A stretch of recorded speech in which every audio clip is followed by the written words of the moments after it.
Yeah, g'day.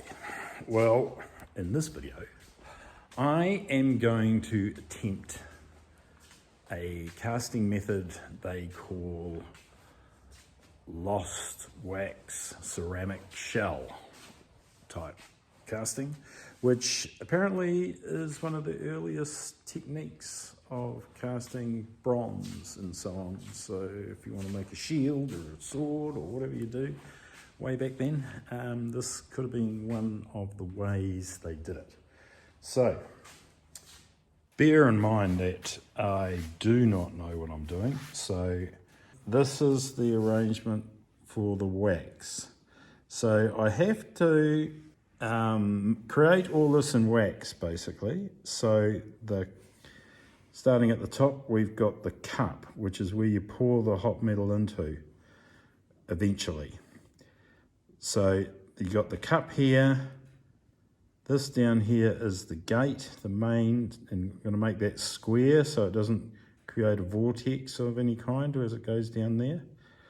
And then some arrangement of a sprue coming out to the two models or the three models, whatever.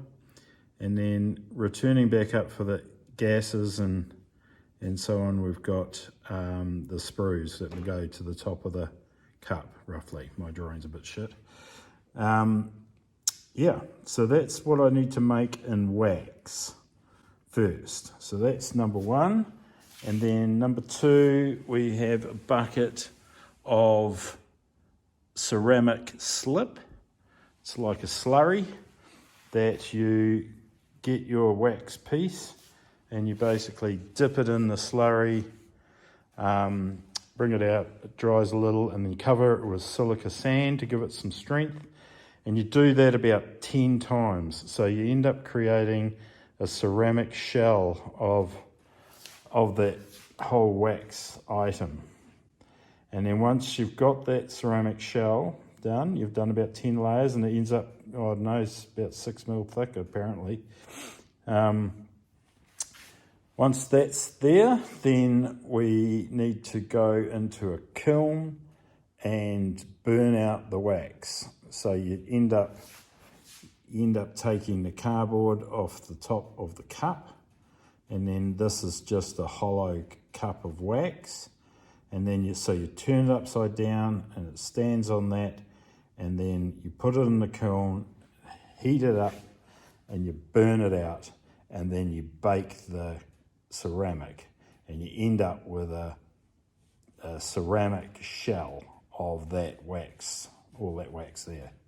Okay, and then once that you've got that ceramic shell and it's all, you heat it up, you melt your metal in your crucible, and then you pour the metal into the shell, and it fills up all these cavities.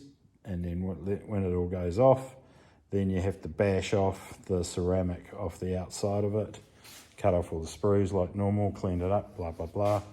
Job's done. So that's the theory behind it. Now I just got to give it a go.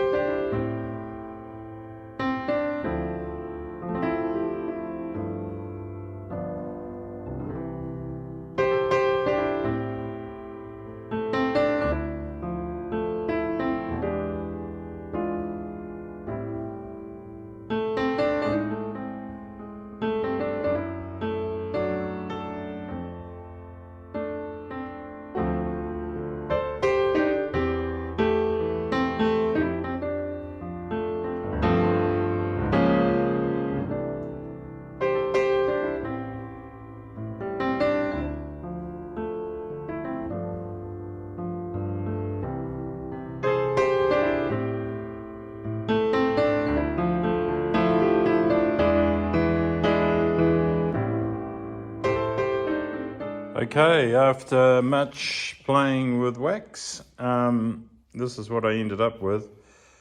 So next we go into the dipping into the ceramic slurry, and building up the shell on the outside of all this.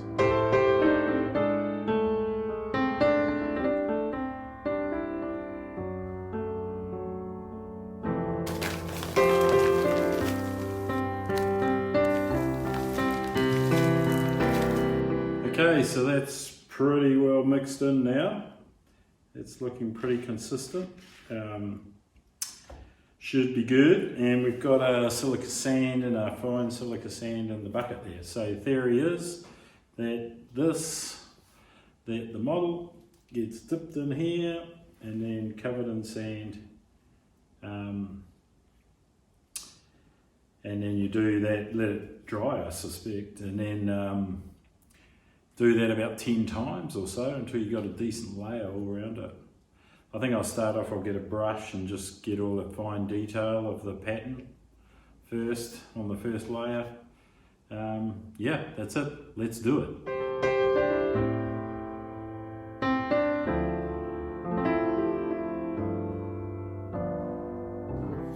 Okay, when I got the brush and tried brushing it on, you can see how the it didn't stick to the wax.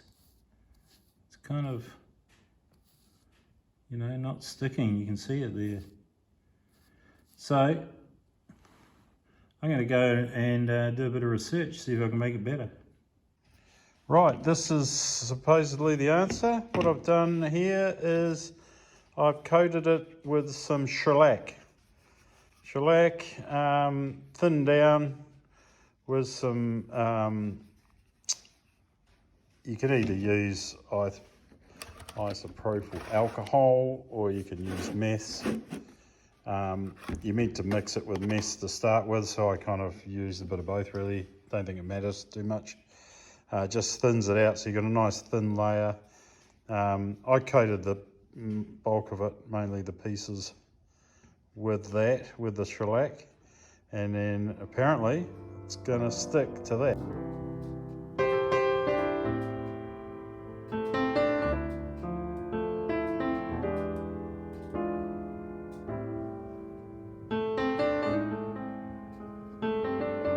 It's kind of working. It does release a little bit from around the place, but if I just keep tapping it with the brush, seems to stick. I probably left the shellac too long, like it got too hard sort of thing. I think you could almost, as soon as it starts to go tacky would be the go, I think, and then get into it then. But I think it's going to work. This is great. So I'm not going to put any sand on this first layer, I just really want to pick up all the fine detail. Looking good, looking good.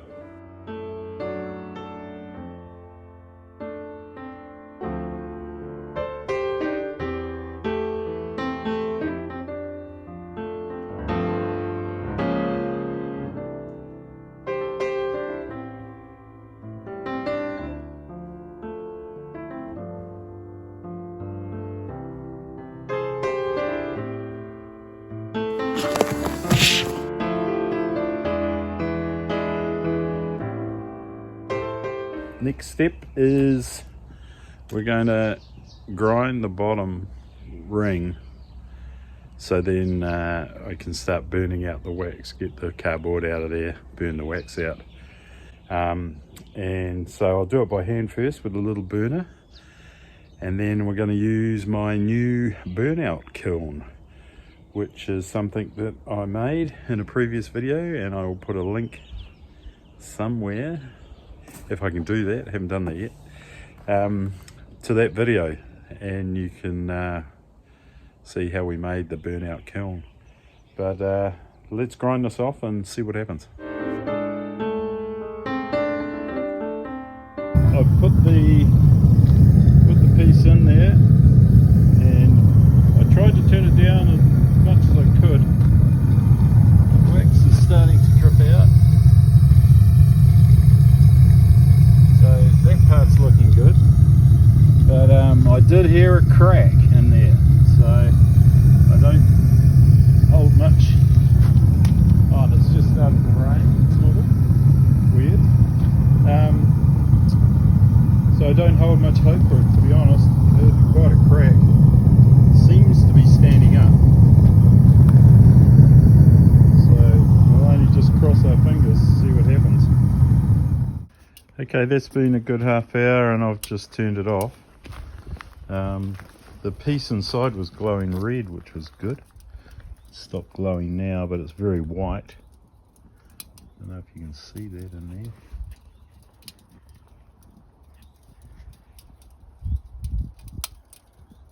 And you hear little cracky noises, which isn't good.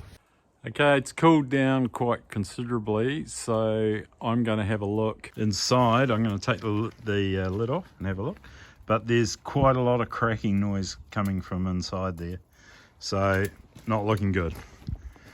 Okay, so I can hear lots of cracking going on, so I think it's, you can see there the cracks. I don't know how many layers it goes through. It might just be the surface layers, I don't know, but we'll soon see. It's still all in one piece. Nothing's fallen off. Well, this is the moment. I am going to give this casting a go. I made a little stand for the ceramic shell to sit in. You can see the cracks happening there, but they only go through one layer, so I might be lucky, you never know. Yeah, so that's on a little stand. The inlet comes there. I've got a fire brick here to kind of help protect the side really and keep it away from things. So I've only got one burner, so I'm gonna heat that up, get it nice and hot, and then that can just sit in there. I've got a couple of hooks that I can lift that out when the time comes. So heat that up, leave it there with the lid on, take the burner, stick it into the furnace bucket. I've got a bunch of brass which I'll melt down. So melt the brass. When the brass is melted, ready to go, then I take the shell out of there and pour the brass into the shell. This is the plan. So here we go, the moment of truth. Wish me well. Okay, we are just about in the middle in there, it's all nice and melted, pretty much. And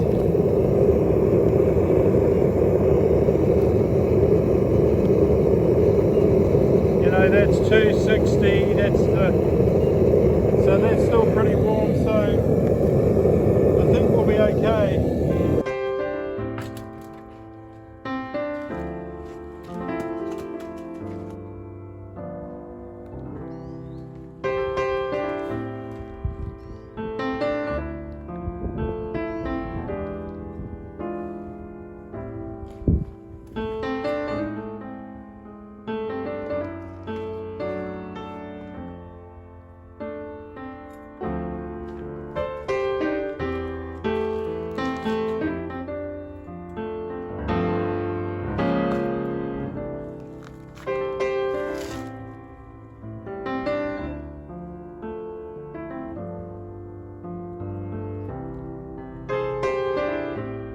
Okay, so yeah, it didn't break apart, which is great. It's pulled up to there. I can see it down the vent holes on both sides. So shit, this will be really interesting to see how this turns out. All in all, pretty successful so far. Okay, it's cooled down enough now. I just popped it down on this table thing, and it all just broke apart, so it shouldn't take much to break it off and see what we've got inside.